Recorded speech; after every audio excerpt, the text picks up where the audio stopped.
3, 4, Toulouse! Non, non, mieux, Toulouse, s'il vous plaît, 10 ans, là! Merci. Même eux, ils sont à fond. On va faire simple parce qu'on a relativement peu de temps et vous n'avez pas de temps à perdre et personne. Mesdames et messieurs, nous sommes tous là pour une seule et unique raison, 10 ans d'attente, 10 ans de fans de Stargate des années 80 et 90. Mesdames et messieurs, je vous demande d'accueillir le seul, l'unique, Richard Dean Anderson.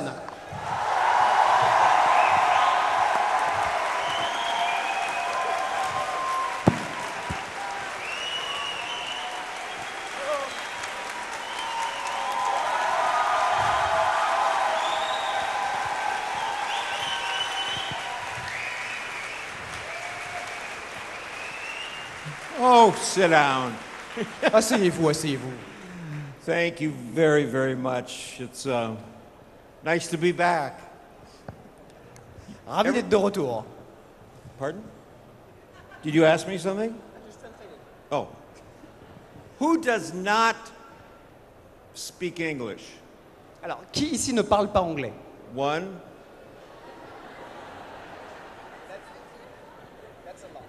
Merde. Shit. OK. Donc le concept est simple, il y a plein de micros qui passent à travers la salle. Levez les mains, il n'y a pas de questions stupides. Ne soyez surtout pas timide, pas aujourd'hui.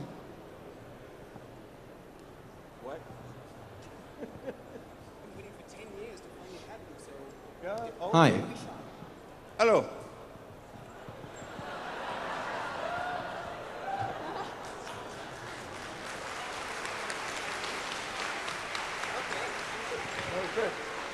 Next question. So it's a Stargate question, and it's the same question I already asked Michael Shanks. Who?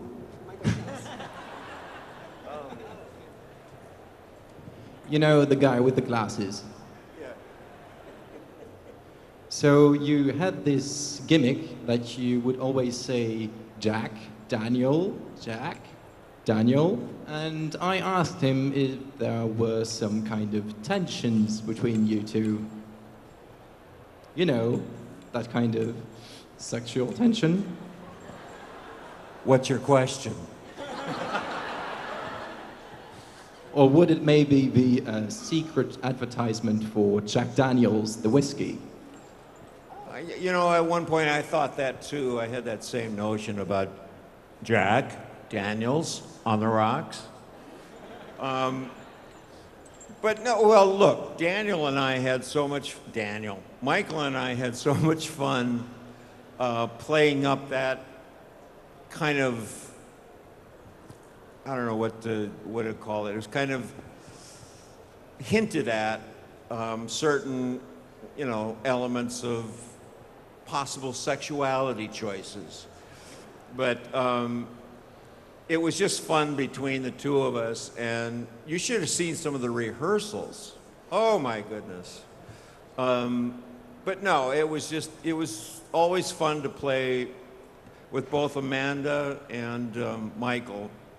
They're both very good actors and very quick, and I like to improvise, so it was a good time to play. And we created that dynamic between the two of them, and only people with a sensitivity to such matters would even suggest that there was any kind of hanky-panky going on.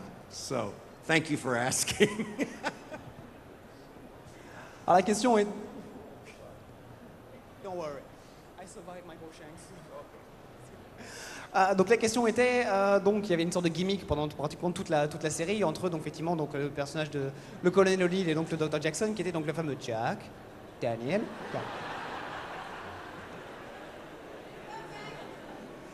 Et la question c'était, est-ce qu'il y avait une quelconque tension derrière ça, ou est-ce que c'était la démonstration d'une tension quelconque? Quand il est tension, c'est tension sexuelle. Donc pour lui, c'est même pas une question. La réponse est juste évidente. Donc au final, Ça a été beaucoup une énorme blague en fait qu'il y a eu principalement entre Michael Shanks et donc Monsieur Anderson, donc par rapport au tournage, par rapport à la fête, à quel point ça les amusait de jouer sur cette blague-là. Comme il le racontait, il aurait fallu les voir pendant les répétitions, c'était encore pire parce que ça n'en finissait réellement pas. Donc ça les a beaucoup amusés de constamment jouer sur la possibilité d'une orientation sexuelle différente d'un côté ou de l'autre de ce binôme.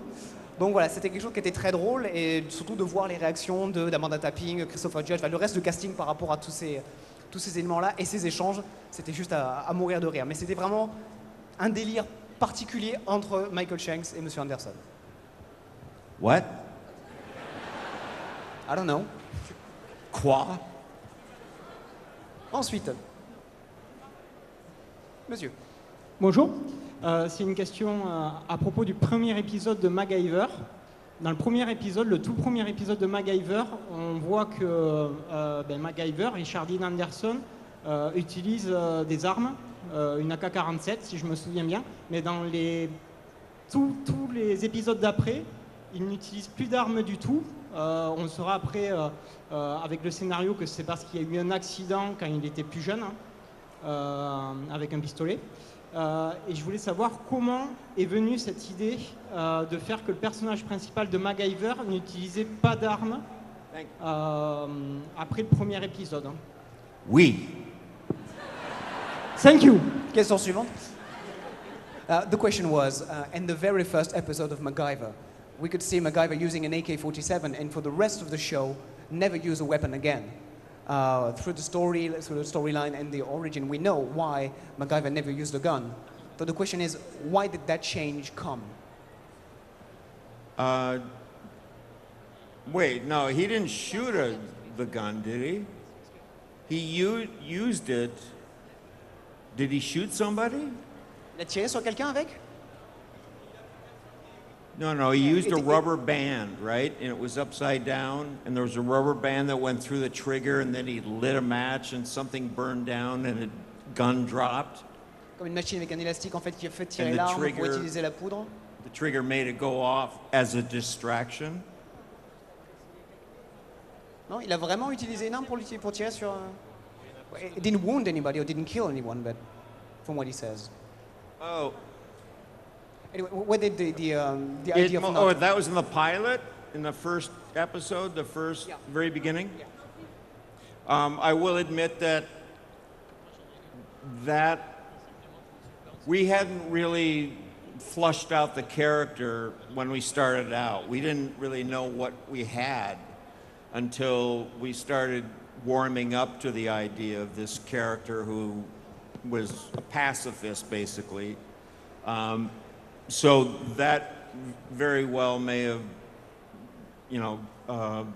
well, if it was in the first episode, then we hadn't learned that the character was much more interesting, and if he solved problems and situations with stuff around him rather than shooting somebody, he could make like a pillar fall on him, which is probably worse than getting shot, come to think of it.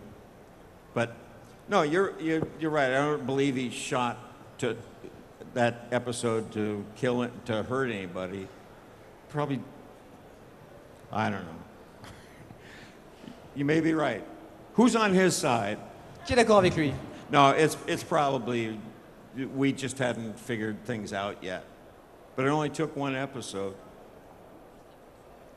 Alors autant il a du mal effectivement, comme on l'a vu, donc, à se souvenir précisément de ce moment-là, mais en imaginant qu'il ait effectivement utilisé une arme, c'était le tout premier épisode, c'était le pilote, il venait tout juste de créer le personnage, créer sa mythologie, donc ils n'avaient pas encore vraiment eu le temps de savoir où est-ce qu'ils allaient aller, qu'est-ce que le personnage allait être et devenir et incarner.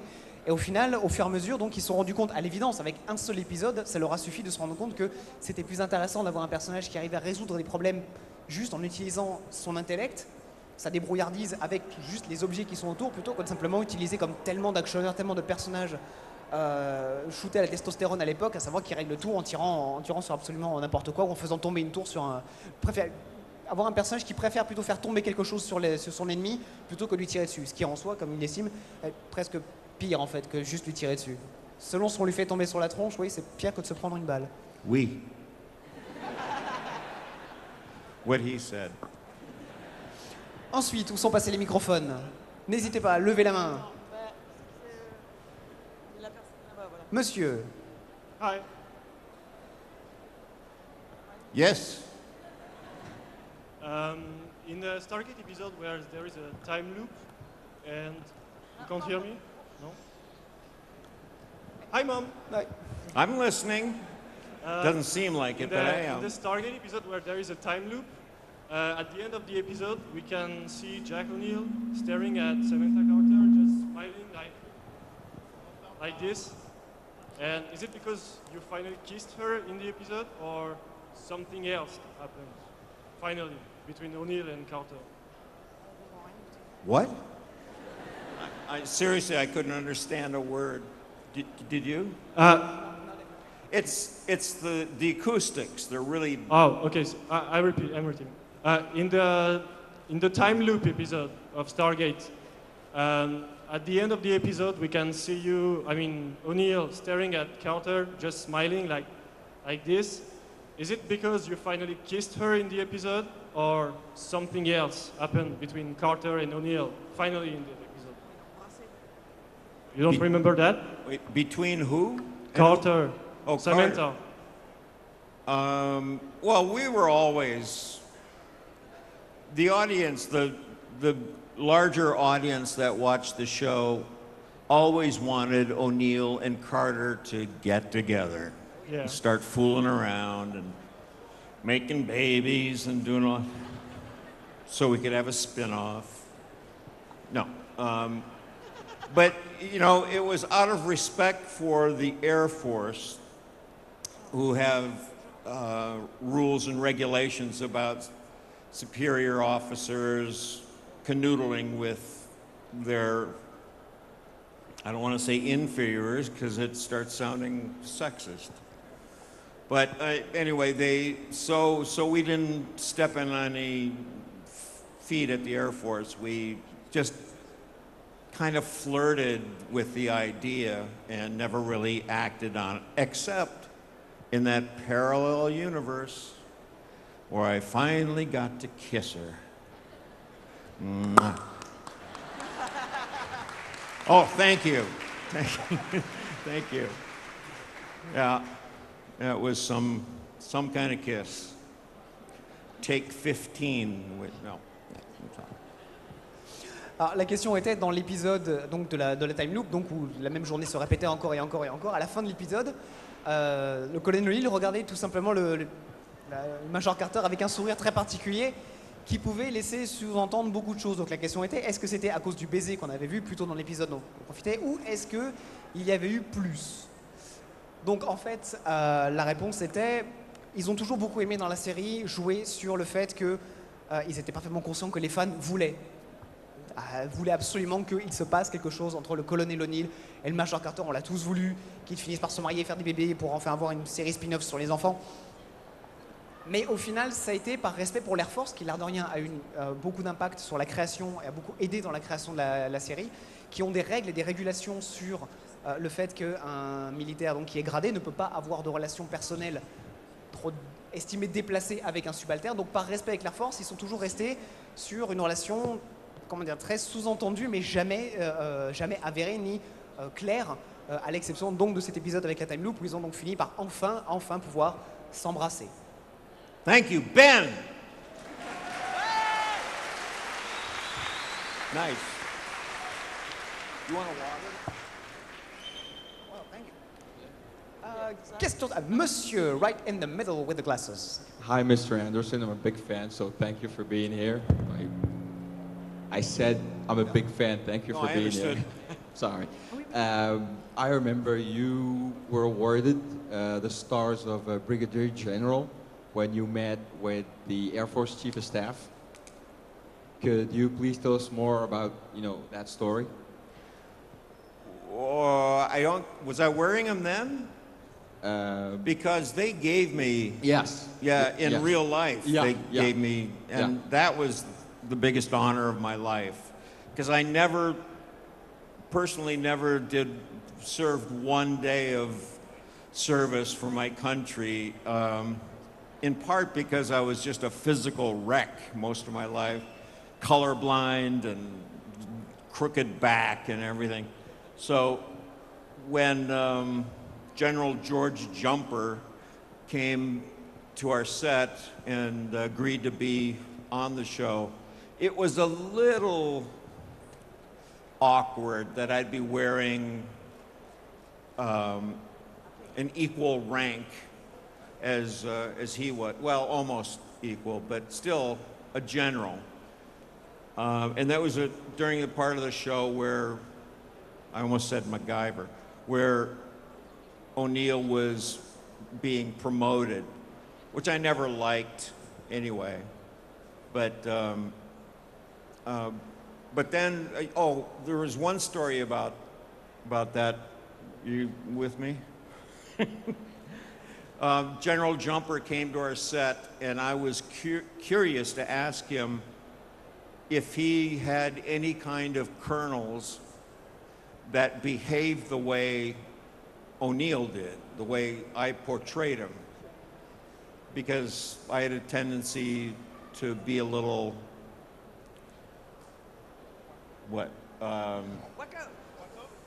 inappropriate, I guess is the word. But he stopped me in mid-sentence and said, "Yes, and you're doing a great job, keep it up." So he thought that my portrayal was mild compared to some of his other colonels. But I don't know. Did you all understand that? Half of it. Alors ce qui s'est passé, c'est qu'il y a une partie de la série où en fait le cast donc, de Stargate SG1 a reçu un réel général de l'armée américaine, de l'Air Force, donc le général George Jumper.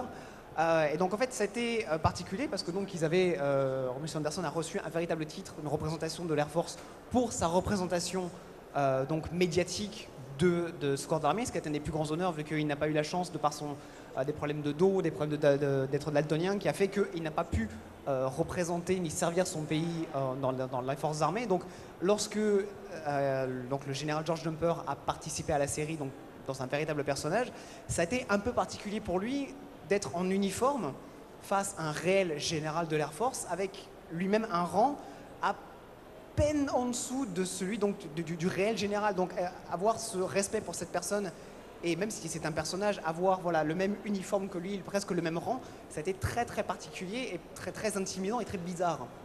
Et ce qui a été très curieux, c'est qu'il en a profité pour lui poser la question. J'ai dit, mais honnêtement, vous en avez des subalternes qui agissent comme O'Neill? Parce que bon, on va pas se leurrer, le général O'Neill a tendance à avoir une attitude assez déplacée. C'est pas vraiment comme ça qu'on imagine un général ou un colonel de l'armée américaine agir. Et alors, la grande surprise, c'est qu'apparemment, oui, des généraux comme ça, ou des gradés dans l'armée américaine, il y en a. Il y en a même qui apparemment font passer le général O'Neill pour quelqu'un de calme. Donc il lui a dit, continuez comme ça, c'est très bien. That sounded better coming out of you. Ben. Ensuite. My turn. So, in the time loop episode, again, this one, the same, with the day again and again and again. So, Daniel Jackson asks you a question at the beginning of the time loop. What is the question? I'm lost already. Okay, you're lost. It's okay. In the time loop episode, Dr. Jackson asked you a question. What was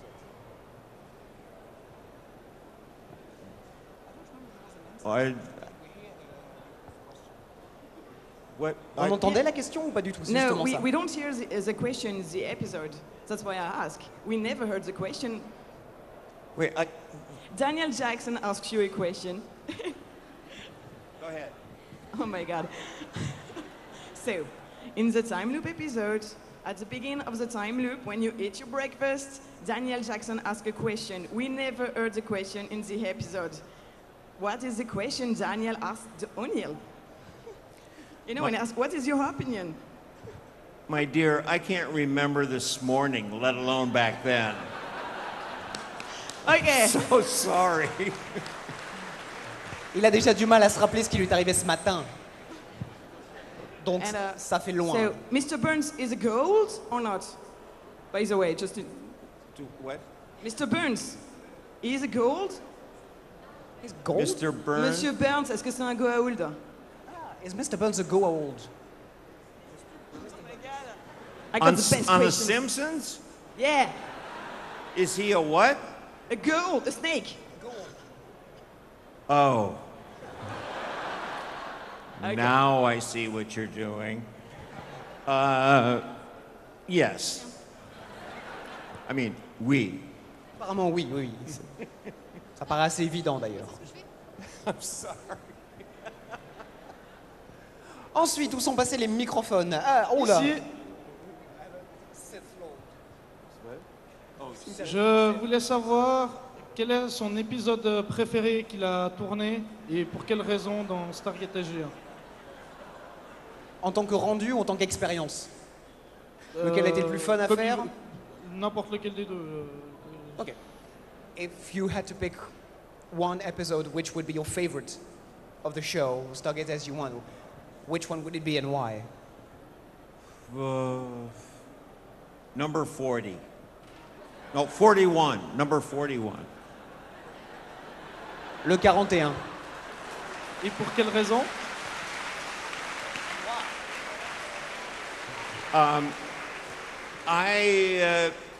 What I generally say in answer to that question is the episode wherein I had to don 100-year-old makeup. They aged O'Neill from Brief Candle.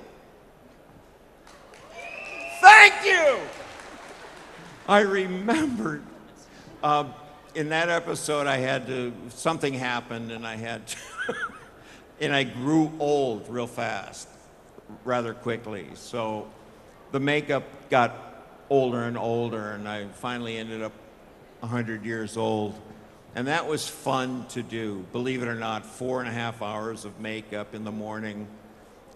It was worth it in the end because once I was in that makeup, it gave me license to misbehave, to really misbehave. You get away with all kinds of hanky-panky when you're 100 years old. Just you wait and see. So I have to say that. Either that or something with Hathor, who kept taking a bath in shrimps. Alors, si devant choisirais un, je choisirais l'épisode dans lequel O'Neill a vieilli pour de près pratiquement un siècle le temps de l'épisode. Parce qu'en fait, alors c'est très curieux, mais en fait, ça a été l'épisode le plus drôle à faire parce que malgré les 4h30 de maquillage tous les matins, il y a une sorte de liberté dans le fait d'être vieux, d'avoir un siècle, d'avoir 100 ans, d'un coup, on a le droit de tout faire, on pardonne tout. Donc vous verrez, quand vous aurez 100 ans, vous verrez, vous pourrez absolument tout faire, personne ne vous dira absolument rien. Donc voilà, ça, cette liberté, ça a été très particulier. Donc ou ça, ou n'importe quel épisode avec Hathor. Parce que c'était juste drôle. Ben, thank you. Thank you. So many questions. Ensuite, où sont passés les microphones? Ah, we have a lady. Hello, good afternoon. Last month I met Amanda and there was a question if she ever dreamed being in her dream being a Carter. My question is, have you ever dreamed in your dream being O'Neill? And if so, what the dream was about? Okay. Have I ever dreamed of Amanda? No, if you ever dreamed... So did I ever dream that I was O'Neill? Yes. And No, if- no. No, never? Well, no, did I? Why? Well, because Amanda said she dreamt being Carter in a dream. And she went in the dream, she went to visit O'Neill in his cottage. So I'm asking if you had ever similar dream. That's weird. To be honest, I don't think I really did think about it much. I certainly don't have any memory of dreaming too graphically about Jack O'Neill. I mean, I was too much like him to really waste time dreaming about him. Some people have a way with words, some people not have way.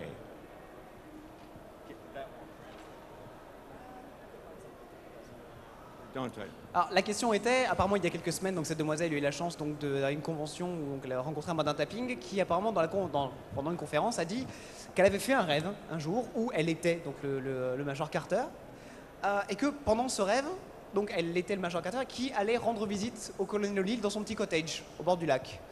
Et la question était, est-ce que M. Anderson a-t-il jamais rêvé qu'il était O'Neill? Et si oui, qu'est-ce qui avait bien pu lui arriver dans ce rêve? Et la réponse est non. Non, pour être tout à fait honnête, il n'a jamais vraiment rêvé d'être... jamais fait de rêve dans lequel il était O'Neill. D'un point de vue purement personnel, je trouve ça particulièrement bizarre de la part de Madame Tapping d'avoir rêvé d'être le Major Carter. Qui d'entre vous rêve qu'il est au boulot? Bah voilà. Donc non, il n'a jamais vraiment eu de rêve pas particulier par rapport à O'Neill. Il n'a jamais eu vraiment ce genre de choses. Et il n'a jamais eu cette relation à ce niveau-là. Et comme il le disait, voilà, il y a des gens qui arrivent à trouver les bons mots pour expliquer ce genre de choses et d'autres non. Right. Ensuite, où est passé le micro? Hi, Richard. So welcome here in France. We're really happy to have you here. So our question, I'm here with my boyfriend and my brother-in-law, so they're here. So our question was that there's a new MacGyver movie coming out soon, and we just wanted to know if we will probably have the chance to see you in there. A MacGyver movie? Mm-hmm. For sure? Yeah, sure. Who's making it? I don't know. See, that kind of stuff has always been rumor.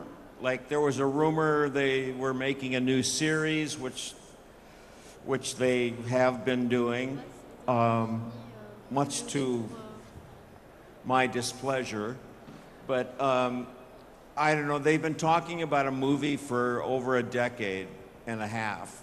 And it's never come to pass, so maybe they'll get it done this time. I don't know. But I think there's a TV show going out also soon. I mean, I've been to New York last month, and I actually saw the pictures and everything about the new TV show from MacGyver, so yeah. I just wanted to know if you will be there, in there. Nope. No, okay. No, that's my girl. No, the new MacGyver, I'm not real fond of. I've tried to like it. Well, let's put it this way. I tried to watch it and left it open as to whether I was going to like it or not. But I really think they missed the boat. They missed the idea. They weren't true to the nucleus of what MacGyver was. They have the heroes, MacGyver's best friend, Jack Dalton, carrying a gun and shooting people, and they're getting into all these scrapes where Jack Dalton shoots. Anyway, they miss the idea of the MacGyver-isms starting as a small idea and building as you see the solutions in different parts of the environment. They seem to be all about big explosions and big things happening, and so fast that I really do think that they, objectively speaking, they've missed the boat on it. They didn't get the idea right. But, you know, I don't know his name, but the actor seems to be a nice guy. He's certainly cute. See, I wasn't cute when I was playing MacGyver. And the hair isn't right. Anybody? No, it's not. Alors, la question était en fait, la demoiselle a entendu donc parler d'une rumeur sur un film MacGyver qui serait ou en cours de production ou sur le point d'être mis en branle. Donc c'est une rumeur apparemment qui, d'après M. Anderson, traîne depuis pratiquement 15 ans.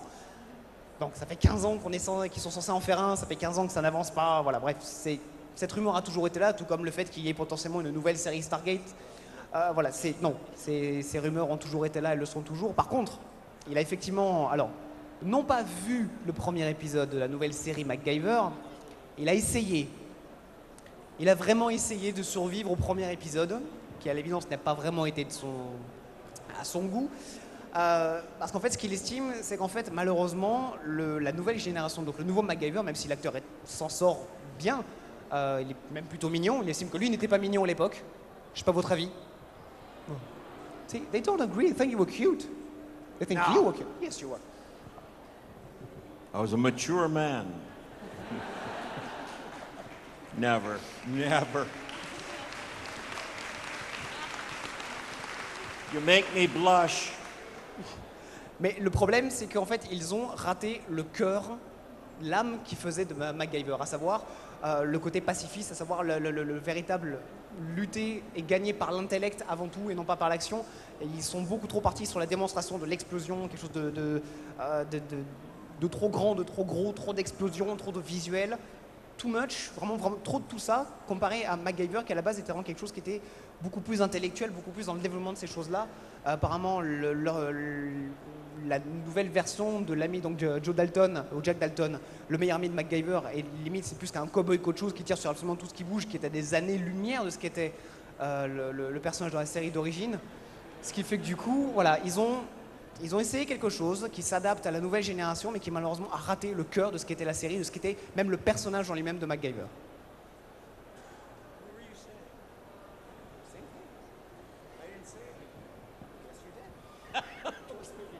It's funny for us, or me anyway. But thank you.